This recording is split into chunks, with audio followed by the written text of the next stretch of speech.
政府最新嘅10年大 project， 北區史上最大型嘅基建項目——千億新市鎮，會唔會又係一個倒錢落海嘅大白象工程呢？你當啲高官傻嘅咩？水咗咁多鑊，點都有啲進步嘅。政府吸取過往經驗，決定向自由市場取經。既然發展商可以向啲小市民賣樓花，政府點解唔可以有樣學樣，向大財團賣地花呢？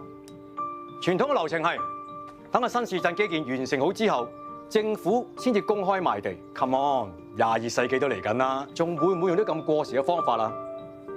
新政策係未基建先投標，將成本同埋風險通通散出去。哦，咁大財團想回本點算好 ？OK， 得，過嚟幫政府搞掂晒基建，咁咪得咯。所以以後冇人夠膽話政府大白象工程起極起唔完。6000億投資計劃分3個階段進行，前數冚後數，政府即刻慳咗66% 嘅起動成本。用大財團嘅錢，小市民一定舉腳贊成。呢個絕對係毫無破綻嘅完美計劃。Uncle Luke， 我哋係咪有啲咩做得唔夠好啊？唔係啊，咬字清晰又冇懶音，好過晒我公司嗰班新人。唔好意思，陸生，講漏咗頁。100億啊！你哋連上市公司都唔係喎，後生仔唔好下巴輕輕，你憑咩啊？就憑全港99% 財團都未收到任何風聲之前，我哋已經清楚成個計劃，而我亦都知道陸生你就係嗰1%。呢紮 file 值幾錢？陸生應該好清楚。咁你哋點樣幫我賺呢100億啊？同佢講，咁就要睇下你夠唔夠膽賺呢100億啦。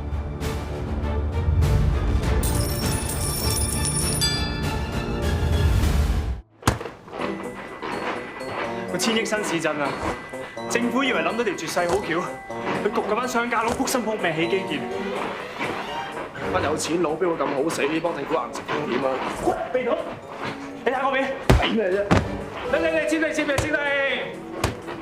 政府啊，裏邊啊，肯定有 smart cap 嘅人神早收風，咁佢哋咧就將個 proposal 就得到靚一靚 sell 俾啲大財團，大財團呢頭咧就買地花，嗰頭咧就分散啲風險俾啲街客，咁啊將啲樓花賣俾啲街客咯。得未？喂，等緊你啊，嚟咯！地皮都未有，銀行點做按揭啊？唔該，我想問下，如果銀行做唔到按揭，我哋可以點上車啊？點解你升到班嘅？咁 basic 嘅嘢都要問嘅？你冇理由核心成員嚟嘅喎。銀行做到按揭嘅話，啲錢就銀行代啦，幾時輪到你代啊？天才！我哋同發展商合作，推出一個全新嘅衍生工具，只需要幾十萬，你就可以買到呢個新樓認購權。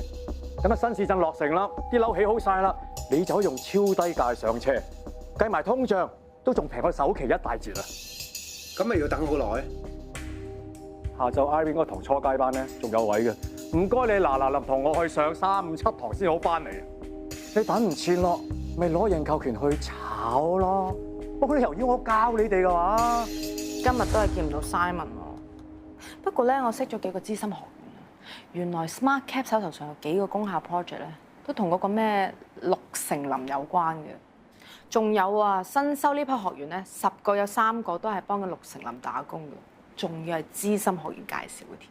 盛唐國際主席兼 CEO 陸成林，地產界3大巨頭之一就係呢個陸成林。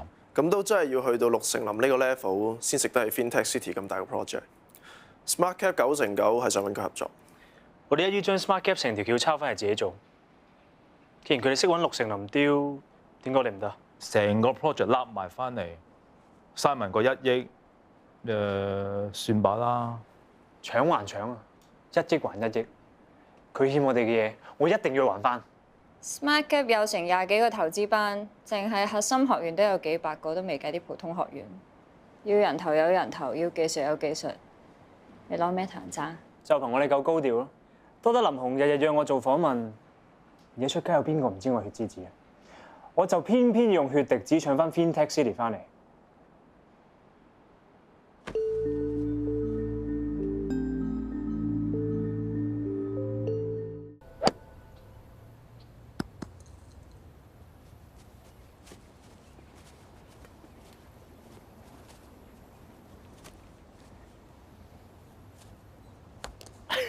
好嘢！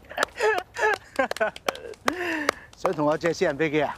冇問題，啊，擺低100萬按金，美金。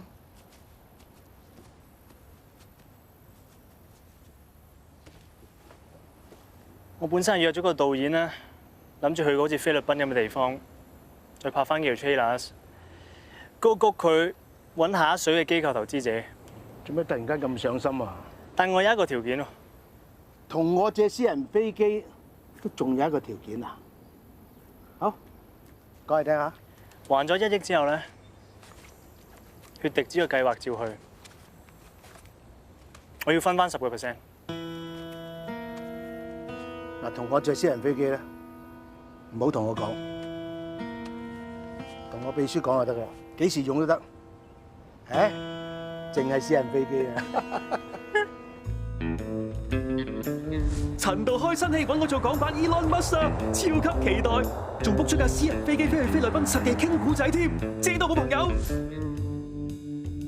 終於見到我偶像曹家星啦，請容許我化身小粉絲，知皮。早晨，爹哋。早晨，乖女。爹哋，俾錢我要做生意。做生意啦？好，想做咩生意啊？ Stanley 仔仔有新戲開啊！上一次已經俾人搶先做咗投資方噶啦，我今次點都要爭贏啦！曹家星夠膽叫自己做香港 Elon Musk， 同我約佢上嚟傾下。知道陸生。耶！多謝爹哋。陸生，曹生同佢個助手歐生已經到咗啦。提提你15分鐘係有個 conference call。 吉田先生想同你傾下東京動新大樓。我而家得閒，你叫吉田早10分鐘啊。明白。又話嚟睇下我會唔會投資你電影嗰度，而家劇本又冇傾咩啊？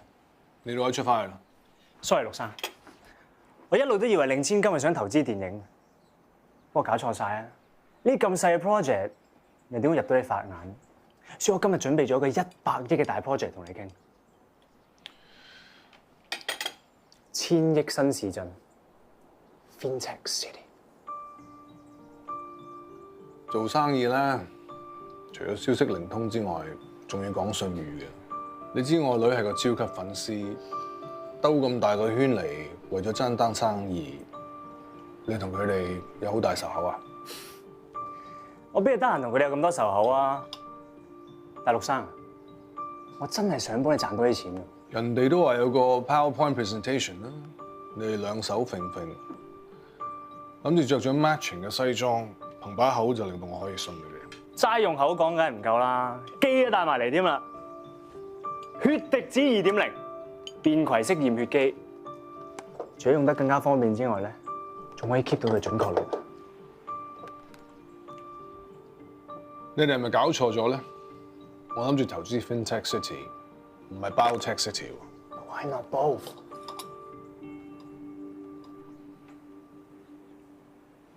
同我話俾吉田聽 ，meeting cancel， 我再揾佢。明白。阿陸生，其實我專攻生物科技嘅，喺學術圈有好多人都知我研究用 AI 人工智能完美複製 DNA 排序。美國由2014年開始，每年投資落 Biotech 相關初創科研嘅資金，唔係政府俾喎。 全部都係嚟自私人公司，甚至乎係民間集資，80億至120億美金喎。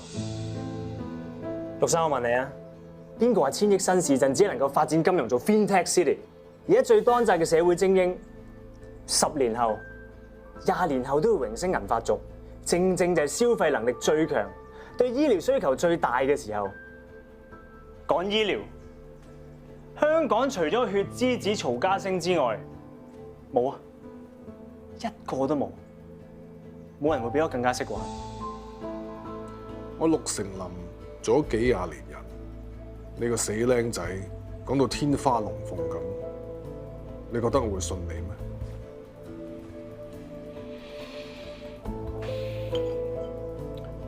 我唔信又唔代表我唔 buy 嘅，